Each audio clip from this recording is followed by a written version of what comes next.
24 news में आप सभी का स्वागत है और मैं हूँ आपके साथ भारती लोधी। आइए बढ़ते हैं खबरों की ओर।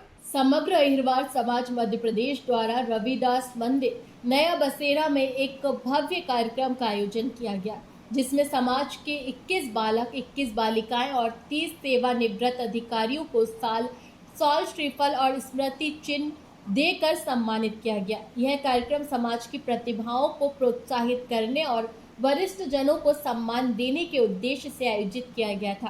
कार्यक्रम के मुख्य आकर्षणों में 24 घंटे के राम सत्ता का आयोजन भी शामिल रहा, जिसमें धार्मिक वातावरण के साथ सामाजिक एकता का संदेश भी दिया गया।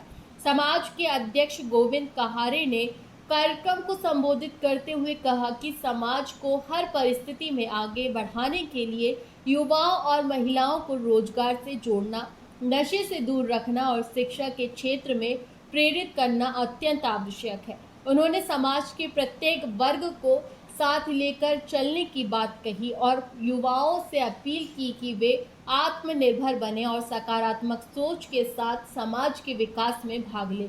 महासचिव अनिल मंडराई, कोषाध्यक्ष दरवेश लोंगरे, गणेश निमोरे, सोनू ठाकरे सहित समाज के अन्य प्रमुख सदस्य कार्यक्रम में उपस्थित रहे। कार्यक्रम का समापन सामाजिक सौहार्द और प्रेरणादायक संदेशों के साथ हुआ। सर, आज रामसत्ता का आयोजन भी किया गया है, तो साथ साथ बच्चों को सम्मानित किया। देखिए साहब, पूरे भारतवर्ष में, पूरे विश्व में अभी इतने शुभ दिन चल रहे हैं, उसके अंतर्गत ही हमारे समाज में भी आज नवरात्रि की चौथ पे ये रामसत्ता का आयोजन हो रहा है। इसमें हम लोग संत रविदास महाराज, अंबेडकर बाबा और हमारे जितने भी समाज के संत हुए उनके आज हम भजन और कीर्तन करके उनको याद कर रहे हैं और उनके जीवन गाथा को हम लोग गा रहे हैं। इसी कार्यक्रम के अंतर्गत हम लोग प्रत्येक वर्ष हमारे जो समाज में 10वीं 12वीं में जो बच्चे प्रवीणता से पास होते हैं या इनको जो बहुत अच्छे अंक मिलते हैं उनको प्रोत्साहित करने के लिए हम लोग एक सम्मान कार्यक्रम भी आयोजित करते हैं। तो आज एक ऐसा योग बना है कि इतना शुभ कार्यक्रम हो रहा है, उन्हीं में उनका हम लोग सम्मान करने जा रहे हैं। अब बुजुर्गों का और वरिष्ठों का सम्मान तो समाज सदैव से करता आया है। हमने इस कार्यक्रम में उसको करने का इसलिए सोचा है कि ये इतना शुभ दिन है और ये हमारे समाज के जो अभिन्न अंग है और जो नगीने हैं उनको, जिनने 30 से 32 साल पूरी नौकरी करके रिटायर्ड हुए, समाज को जो उनमें अनुभव हुआ है वो हमको उनका अनुभव प्राप्त हो सके, इसलिए आज उनका सम्मान भी हम लोग करने जा रहे हैं। बड़ा सवाल निकल के आ रहा है, हमने भी कई सम्मान समारोह देखे हैं, बड़े बड़े सम्मान देखे हैं, लेकिन सम्मान के साथ आप बच्चों में अपने संस्कार की भावना भी पैदा करें, जो रामसत्ता के माध्यम। देखिए साहब, भारत एक सांस्कृतिक देश है, यहाँ हमारी संस्कृति के कारण ही हम लोग जिंदा हैं और कहीं ना कहीं ये आप देख रहे हैं पारंपरिक जो हमारी नृत्य शैली, हमारी गायन शैली धीरे धीरे विलुप्त होती जा रही है।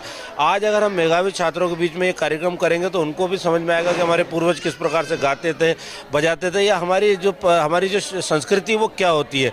हमारी संस्कृति को जीवित रखना भी हमारा कर्तव्य, हमारा कर्म है, उसको हम कर रहे हैं और हम लोग निरंतरता से ये कार्यक्रम पूरे भोपाल में भी आयोजित करते हैं। हमारे करीब 17 से 18 मोहल्ले हमारे भोपाल में हम लोग सभी मंदिरों पर आयोजित करते हैं और हमारे बच्चों में हम संस्कार डालने की कोशिश करते हैं। प्राचीन परंपरा रामसत्ता ग्रामीण क्षेत्र में देखने को मिलती है, कहीं विलुप्त होती जा रही है और हम मध्य प्रदेश की राजधानी भोपाल में आयोजित कर रहे हैं। नहीं, ऐसा नहीं है। आज भी हमारे युवा साथी गणेश हो गया, इमरत हो गया, ये हमारे जितने युवा साथी है पूरे भारतवर्ष में आज भी हमारे युवा साथी करते हैं और नए नए अभी आप देख रहे होंगे नए नए युवा 18 साल के बच्चे कैसे निकल के आ रहे, कितना जोर शोर से गा रहे। ऐसा नहीं, जो जिसको ईश्वर याद करता है या जो संस्कृति के प्रति जिसका लगाव होता है वो अपने आप इससे जुड़ जाता है। इसमें जुड़ने और जोड़ने की कोई आवश्यकता नहीं है। युवा को यही संदेश देंगे कि हमको समाज में एकता बनाए रखनी चाहिए, समाज को लेके चलना चाहिए, हमेशा हमारे बड़ों का सम्मान करना चाहिए और हमारी जो माताएं बहन हैं हमेशा उनको लेके चलना चाहिए। मैं यही कहना चाहता हूं, हमारा समाज बहुत आगे जाए, शिक्षित हो और हम लोग उस मार्ग पर बढ़े। आपको मैं बता दूं, बाबा भीमराव अंबेडकर हमारी समाज के हैं, आज उन्होंने हमारे भारत का संविधान लिखा है, हमारे कितने गौरव की बात है। हम लोग उस समाज के अंग हैं, तो हमको उनके नाम को रोशन करते हुए हमेशा समाज को आगे बढ़ाता रहना चाहिए और हमारे समाज में शिक्षा का प्रसार करते रहना चाहिए। फिलहाल के लिए इस खास खबर में इतना ही। देश विदेश की तमाम बड़ी खबरों को जानने के लिए देखते रहें हेडलाइन 24 न्यूज। नमस्कार।